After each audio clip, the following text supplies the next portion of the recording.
This is the Decoding Obesity podcast, where we simplify, demystify, and decode obesity, helping you lose weight and feel great.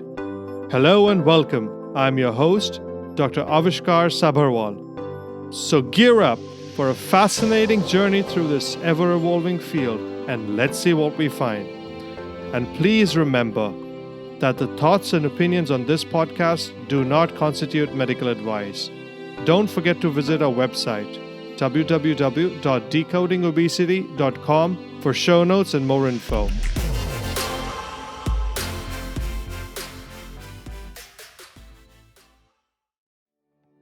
Hello everyone. A reminder before we begin today's episode. I'm looking to interview people who have had success in weight loss. I think individual struggles and successes will be inspiring and beneficial for all the listeners. So if you or someone you know has had success with weight loss, please email me at host@decodingobesity.com. That's HOST@decodingobesity.com. Let's talk about home cooking today. Is it a thing of the past or is it still relevant?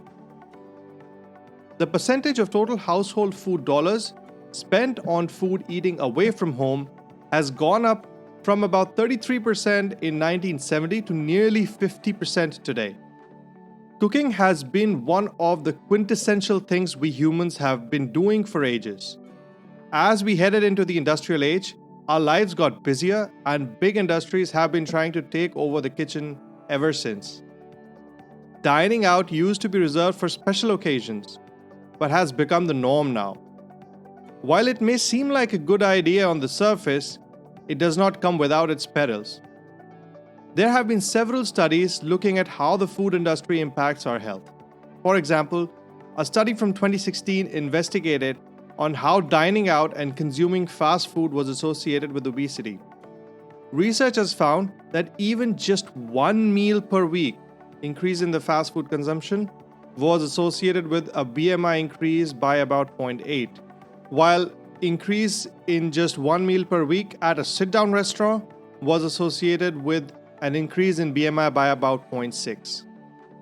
Industrialization has led to a decrease in the production cost of food.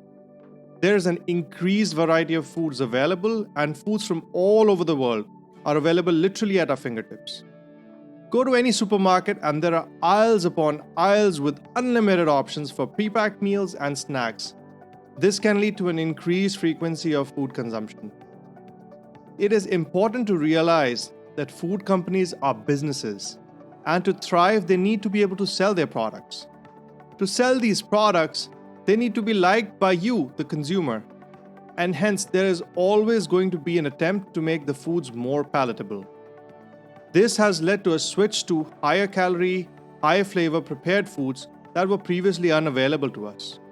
One of the biggest impact of frequent eating out is seen on the children. A study from Japan found that a lower frequency of home cooking is associated with higher rates of obesity in children. If you're liking this podcast, don't forget to subscribe and give 5-star reviews.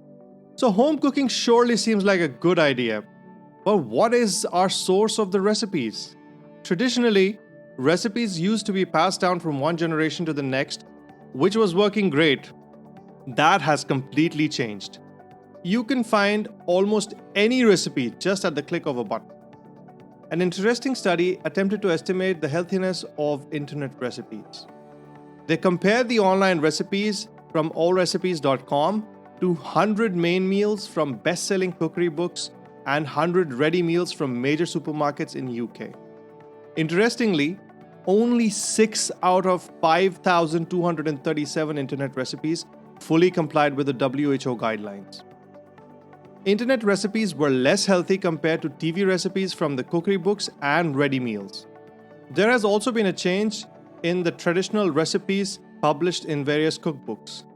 For example, a study looking at how the traditional foods have evolved over time in a Dutch cookbook from 1950 to 2010 found that there has been an increase in energy density of the same traditional recipes observed over time, and there has been an increase in the protein content of those dishes.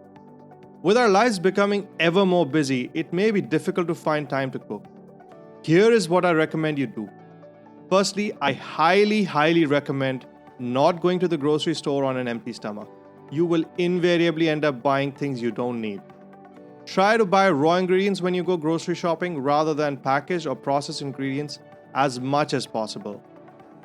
Make sure you take out time to cook. You do not necessarily have to cook every day, but can cook in bulk and freeze the food. It may be difficult, but try and limit eating out to special occasions only. This does not have to mean that you cannot enjoy a variety. You should enjoy a variety of foods as long as you cook them at home. It is important to make this a fun family activity and involve kids into the whole process. They're usually more than eager to help and are often excited about the process.